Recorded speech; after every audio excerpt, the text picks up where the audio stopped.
श्रीमा पातलीपाडा ठाणे यांच्या विद्यमाने 7 फेब्रुवारी 2026 दिवशी आयोजित केलेल्या 25व्या आंतरशालेय विज्ञान प्रकल्प स्पर्धेचे शालांतर्गत प्रदर्शनाचं उद्घाटन श्रीमा ग्रुप ऑफ इन्स्टिट्यूशनचे चेअरमन बालगोपाल यांच्या शुभ हस्ते दीपप्रज्वलनाने करण्यात आले। यावेळी FDA महाराष्ट्राचे असिस्टंट कमिशनर योगेश ढाणे, छत्रपती शिवाजी महाराज आंतरराष्ट्रीय विमानतळ प्राधिकरण मुंबईच्या आरोग्य अधिकारी श्रीमती M माहेश्वरी, ठाणे पोलीस उपायुक्त प्रशांत कदम, श्रीमा ग्रुप ऑफ इन्स्टिट्यूशनचे सेक्रेटरी रमेश जोशी, विश्वस्त miss Manju Tejwani, Shrimati Chitra Iyer, principal Shrimati Mini Nair, vice principal मेघना वांगे, श्रीमती रमा अंतररामन यांची उपस्थिती लाभली। विज्ञान प्रकल्पासाठी विविध बुद्धिगम्य विषय देण्यात आले आहेत। विज्ञान प्रदर्शनासाठी ठाणे जिल्ह्यातील 22 शाळांचा समावेश आहे। आंतरशालेय 30 प्रकल्प तसेच वार्षिक 400 प्रकल्प आयोजित केले होते। इयत्ता 5वी ते 7वीच्या विद्यार्थ्यांसाठी दैनंदिन जीवनामध्ये विज्ञान व स्वच्छ उपग्रह, तसेच 8वी ते 10वीच्या विद्यार्थ्यांसाठी मानवतेसाठी तंत्रज्ञान, पर्यावरणपूरक भविष्यातील वाहतूक हे विषय देण्यात आलेले आहेत। श्रीमा स्नेहदीप ट्रस्ट संचलित श्रीमा स्नेहदीप स्कूल विशेष विद्यार्थ्यांनी या प्रदर्शनामध्ये सहभाग घेतला असून त्यांनी विविध विषयांवरील शैक्षणिक साधनांवरती तयार केलेल्या प्रकल्पांची मांडणी केली आहे।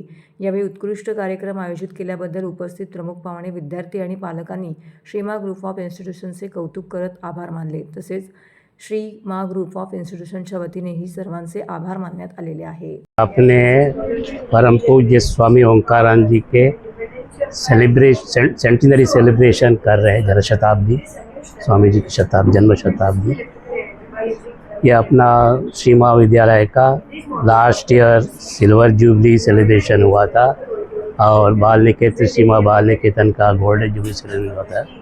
इस साल यहाँ पर 25th ईयर स्कूल एग्जीबिशन और science project competition is also kept. ये केवल बच्चे लोगों को साइंस टेम्पर बढ़ाने के लिए किया जाता है।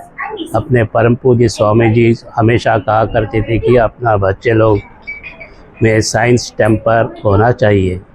वो साइंटिफिक टेम्पर डेवलप करने के लिए हम लोग हमेशा एनकरेज करते हैं।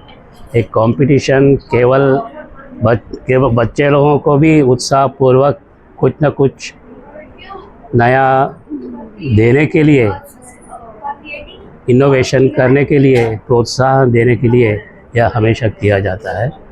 यहाँ पर अभी 21 सीनियर स्टूडेंट्स आए हुए हैं और 20 junior. Okay, 220 students are taking part in this.